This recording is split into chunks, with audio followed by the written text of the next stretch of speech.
back to the Westwood Living Podcast. Happy to be joined by Tiffany O'Connell, who is not only the author of Do You Have a Plan?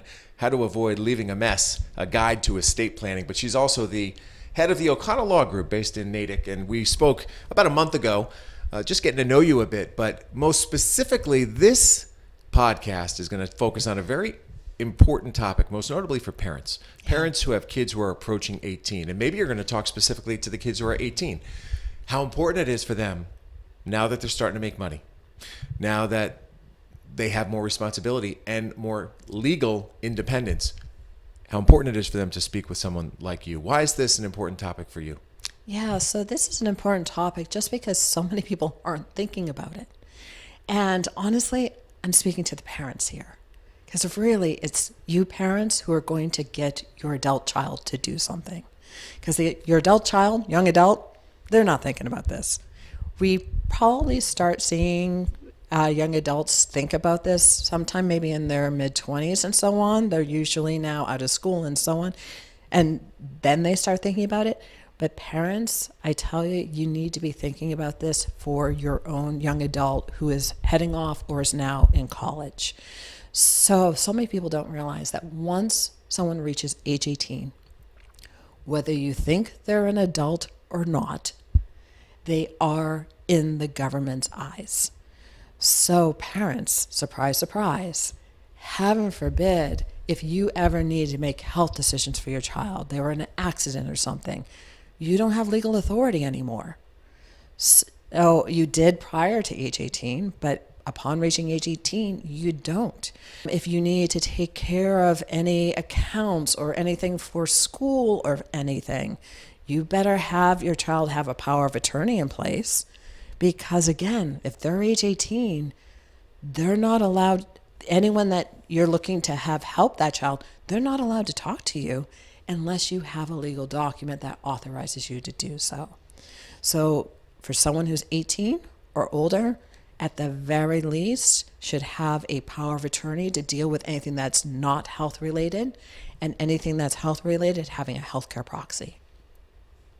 Three-pronged, though, too. There was one other as I was preparing for this conversation, and it's escaping my mind right now. You talked health proxy. You talked power of attorney. What's the third one that an 18-year-old should be thinking about?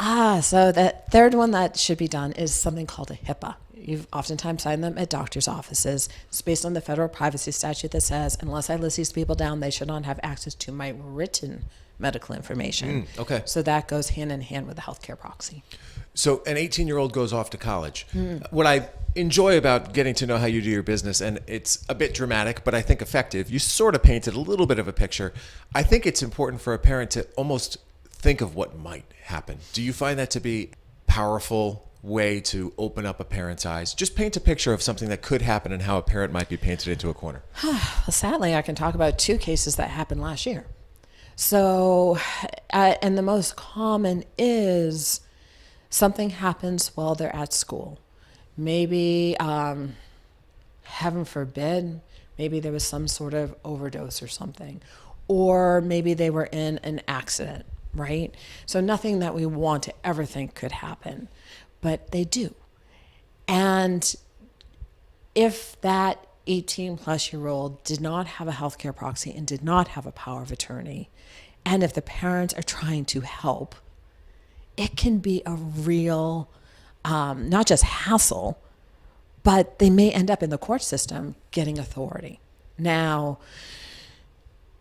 that can easily be rectified by just talking with your 18 plus year old and saying, hey, we'd like you to talk with an attorney to get those key documents in place, a power of attorney, a healthcare proxy, yes, and a HIPAA, so that we can help you if you ever need it. But hey, we don't have power, parent, speaking as a parent, unless something happens.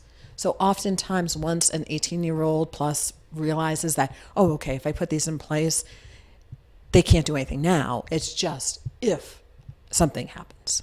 I would imagine it's not that hard either. It seems to be pretty simple and not too very time consuming because you probably have a very organized system that can present, these are the documents, here's what you need to know. I mean, seriously, I would think you could probably get this done in no more than an hour. So what we've done is we actually, and we did this during the pandemic. So we created this during the pandemic. We actually created proprietary software so that that 18 plus year old can basically sign up online, go through an online interview. When they get to the end of it, they set up an appointment for a Zoom meeting with one of the attorneys in my office, just so that the attorney can quickly walk them through. And then after that, it's just setting up a time for them to sign.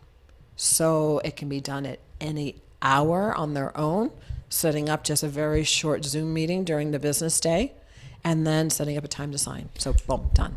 In a way, I also look at it as insurance. And when I think of insurance, it's like, okay, you're going to have to put an investment against that. But that investment is to protect you in the event that something disastrous happens. Correct. And am I right in it's $500? It is. It's 500. And so we have definitely heard, hey, that's expensive. Yes, Oh, I know. I'm going to interject and say no. I really don't think so. Well, it's less than the cost of a cell phone, right? Great way to look at it. And so is your 18-year-old, do they have a cell phone? They should have an estate plan. And so, yes, it does cost something, but we definitely have made it so that it just makes sure it covers our time. We're not making a profit off of this. This is a real service to the community. But that said, it's just so easy for them just to get it done. And there's a lot of things that you're thinking about during this time when somebody becomes 18, when they go off to that freshman year of college. But there are responsibilities that all of a sudden they just inherently inherit. Right. Inherently inherit. That should be a phrase. And I don't think that most of us are thinking that way. So you need to have some counsel. So the best way for people to learn more about it is probably to go to one of your webinars first, because you have webinars about this and it can educate people and have them quickly understand, like, okay, we should get this done. And in fact, Tom, I think you just convinced me I need to do one specifically on young adults. So we'll probably have that launched in the next month or so. So I'll make that promise to you. But that said, honestly, the best way is to go to our website, o'connelllawgroup.com. Under the practice area tab at the top, you'll actually find one for estate planning for young adults. Just click on that and it will give you the information you need. And then at the bottom of that, you can click to get started. That's great. Go to o'connelllawgroup.com. You should also get the book. It's a very easy to read, illustrated book that teaches you how to avoid leaving a mess, and it's a real guide to estate planning. Tiffany's the author of that. And there's plenty of resources there. Just spend some time to educate yourself a bit, because beyond the young adult planning, all of us, particularly those who are in my age group who have parents and who have kids, should be thinking about what we're doing towards the end of any of these people's lives, because it is such an important responsibility that will make that road so much smoother. So go to o'connelllawgroup.com, learn about Tiffany and your great staff. And I can't thank you enough for your support of Westwood Living, and also for your support of the community, because you just said it. For this specific topic, you're not making money. This is to make sure that people are taking care of themselves. Exactly. Great.